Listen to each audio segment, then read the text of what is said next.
all the banks were not in the same circumstances when they were shut down. And I'm aware that there are some criminal prosecutions with misuse of funds and so on and so forth. And that's why I don't want to treat it uniformly. And I said, as far as practicable, those that were unjustly withdrawn, can be restored. And once you talk about those that were unjustly withdrawn, I get the impression you have a fair idea those that can be restored. Yeah, definitely. I'll give you an example. I said one bank was shut down because there was criminal prosecution against its major shareholder. It had nothing to do with the bank. And there might be other such cases. And so we need to look at all of them and see whether the withdrawal was just or it wasn't. And the point even is, if you wanted to apply the current reserve position with this debt exchange, are you going to shut down the existing banks? The existing banks have been weakened by this debt exchange. If you apply that same principle, you apply to the indigenous banks, you probably will withdraw the licenses of some existing banks. But government is willing to assist to build those banks back. And the question I ask was, why could we not have done the same with indigenous investments in our banking sector? Today, most of those banks belong to Ghanaians. And today, the banks that are wholly owned by Ghanaians in the financial sector are few. Most of the banks are the big multinational foreign banks. And you don't even need banks to be of the same capitalization because they address different segments of the market. You don't want everybody to be a 400 million Ghana cedi bank that makes big credits to big business. You have small traders who rely on banks like Undum's Bank, GN Bank. I've traveled around this country. Every single district you go, every single community you go, you see that small brick and tile GN Bank. And it was accepting deposits of 50 cedis, 100 cedis, and so on and so forth. And that created a network for private credit to the lowest of the low in our countries, in the rural areas. And so we should have thought through this properly. And that's why I said, why turn a 4 billion problem into a 25 billion problem? We could have used far less money to turn those banks around. Government could have done like has been done in other places, where you give the support that the bank needs to turn around, take a part of the equity. And as the bank builds back, it takes back its equity by paying the support that you give. It's been done in many countries. Why couldn't we do the same here? Okay, so I mean, in moving away from this one, so for that one that you made reference to, for instance, we can reasonably infer it's one of those that you look at and one of those that would meet your as far as practicable condition. Well, we've not done an analysis of them yet, but okay. I'm saying that as far as practicable, if the withdrawal of the licenses is deemed to be unjust, we would look at restoring it. Great. You also talked about creating a conducive environment for business. It's one of the things we talk about most of the time. And what I want to find out from you is what for you constitutes a conducive environment for business, and giving the chance how you would want us to create that conducive environment. We are in competition in our sub-region for investment, both domestic and foreign. And so we must create the environment that allows businesses to thrive and grow. And one of the first basic things will be to have a stable economy. This yo-yo economy that we have, boom and bust, is not good for business. And so the last time we went into an IMF program, I said this must be the last time we go. We must manage our economy prudently so that it's predictable. It creates an environment where businesses are not surprised by new government policy in terms of taxes and so on and so forth, by deterioration in the value of the currency and all that. Unfortunately, we grew 8-point-something%. We had done all the heavy lifting in 2015 and 2016. Of course, we did a 3-year program because we wanted to send a signal that our economic rehabilitation recovery program could transcend political regimes. And that's why we agreed for the 3rd year. That came in 2017. And so it was this government that came and completed the 3rd year. And so there was still some discipline in the 3rd year because we were still in an IMF program. As soon as the program ended, Kenke Party, and then we started mismanaging our own affairs. Of course, Akroma said we should be able to mismanage our own affairs. And we started mismanaging our affairs, and today we're where we are. the red flag was raised about excessive borrowing, and nobody would listen. They said, oh, well, we're getting that money because we are credit worthy and the international market trusts us. Today, that same international market has shut you out. And so that's why I'm trying to give some positive solutions. For instance, I made the remark just now that we should review the Public Financial Management Act to include capping the rates of debt accumulation. And so we can say that, look, we cannot do more than 65% debt to GDP. Okay. And so if a government is, surpassing the 65% debt to GDP, it has to hold the brakes. We must reduce non-concessional lending. And we did it in 2015. In agreement with the IMF, we agreed that we will not borrow more than $500 million non-concessional finance. Every other finance will be grants and concessional financing. And with that, we were able to manage our debts. We left end of 2016 with a debt to GDP ratio of 56%. Today, we are in excess of 100%. And so legislation to cap how much government accumulates in debt will become necessary so that tomorrow another government doesn't come when we have achieved stability and goes on a borrowing spree and creates the same kind of problem that we have.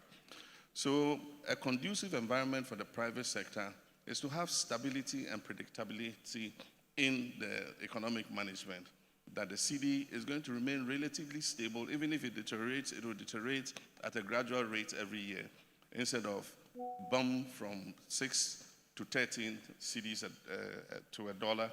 And I mean, if inflation goes up from 15 or 16% to almost 54%, these are the things that affect businesses and either make investors fold up and go away, or some of them, move out to our neighboring countries. Great. So you talk about, creating jobs. I mean, one of the things that I'm sure a lot of, businesses will be excited about. But you also talk about a little bit of digression. That's the IMF and everything you've talked about. Well, that's become our story recently. Lots of the conditionalities that you said, well, we got to realize after the approval, actually talks about government limiting wage increase and employment, for instance. So a lot of these jobs that you're talking about, that if you have given the chance in 2025 you're going to create, how do you intend to go about it? Yeah, so like I was saying, we should, before we went into an IMF program, have put our house in order. And that's what we did successfully in 2015. You remember we had the Century Forum? Yes. We did it to come out with a homegrown fiscal consolidation policy. We invited industry, we invited academia, civil society, political parties, everybody. It's only the MPP that refused to come. And they said any of their members who come, they were going to sanction him. So Osafo Mafu had agreed to come. At the last minute, he pulled out because his party said they'll sanction him. The only brave MPP person who came was Kwame Pianim, and I respect him up till this day. But we had a wonderful conversation. PV Obeng of blessed memory and a small team were made to synthesize the whole Century Forum discussion. And so they came with the Century Report. And the Century Report became our homegrown fiscal consolidation policy. So at the time I took the decision, in consultation with the economic management team, to go to the IMF, we had our document ready. We knew what we wanted to do ourselves. Indeed, we had started to implement it in the budget of that year. Just that for policy credibility, the international community didn't believe that we could maintain that discipline in terms of, implementing the homegrown fiscal consolidation policy. So the EU and everybody was still withholding their grants and all that, even though we're factoring it in the budget. And that is what was creating a bigger deficit, because you factor it in the budget and they don't release the money. And so it creates a deficit in the budget. Then the next year you factor it in again, they don't release the money. So we said, okay, I think they just want IMF as a headmaster to come and stand over us and mark our script and all that. So we said, okay, we'll go to the IMF. And so we did. And when we went to the IMF, we went with our program. The country had seen it, we had published it, we had announced it in the budget, and we had a lot of the things that the IMF agreed, we had put in there ourselves. For instance, in the public sector, we said that we're going to import a net freeze on recruitment. What a net freeze means, and indeed our political opponents hit us with a gudgel on the head because of that, was that if 30,000 people were retiring from the public services this year, we will employ 30,000 people to replace them. The only sectors that were exempt were education and health, where we're going to employ based on the needs and capacities in the sector. But every other public sector was going to be a net freeze. Now I've seen the parts of the agreement. It says 0.5% increase in the public sector. So there's going to be a restriction in how much government can employ in the public sector. And so the unbridled recruitment of people day in and day out is going to be constrained for the next 3 years. And that is what brings the private sector in. Okay. Because if there's going to be employment and recruitment, it's the private sector that must absorb them. But I mean, if you look at the difficulty the private sector is going through itself, in terms of the new taxes we've imposed, high utility bills, it's also going to constrict their ability to be able to absorb the excess labor that is in the market. And so that is what we need to put our minds to. And that is the conversation I'm asking that government should have. And government should have had before going into the IMF. Any special policies you propose around this time to enable the private sector to absorb these persons? Well, there's a time we should have been given tax breaks to stimulate private sector. But we're rather increasing the burden of taxes on the private sector. And that's why I was asking, what happened to the famous taxation to production mantra that was touted that never happened? Today, they're paying more taxes than they've ever paid in the history. But I do think that if the economy stabilizes too, it will improve the business environment. It will bring back some of the investors who have left, some of those who have left to neighboring countries. We should be able to attract them. We should go out of our way on investment drives to bring some of the labor-intensive light manufacturing jobs to Ghana. As I think it was the IFC man said, in Asia and other places, population is becoming an issue. Labor issues are going to come because they are having fewer children. And the part is they are growing their economies to the higher end of production. And so there's a certain vacuum there for producing leather goods, for producing clothing and things that Bangladesh and Vietnam and all were very interested in. Even in the agribusiness space, like you said, there's a limit. They've reached the limit of growing rice because the paddies are finite. And so where is the next place for growing rice to feed the rest of the world? It's Africa. Africa still has more than 50% of the world's arable lands.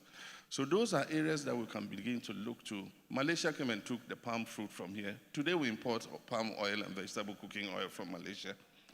Meanwhile, we have huge lands. Because of our land tenure system, it is not possible to acquire them to get investors to come and grow oil palm so that we can feed our own industry. Here we're importing hundreds of thousands of tons of palm oil to feed Wilma and our vegetable oil processing companies here.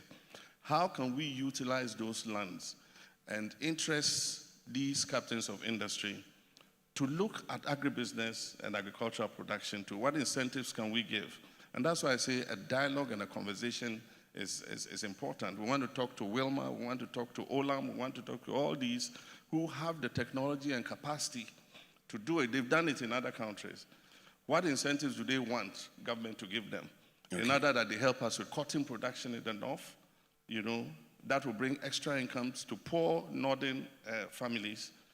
How do they help us to grow the palm oil that they use for their industry? These are all things that we can have a conversation about. Finally, you haven't talked about those taxes. Is it my understanding that if given the chance, you would reverse these taxes or you actually scrap them? I mean, or you would reduce them? What would you do?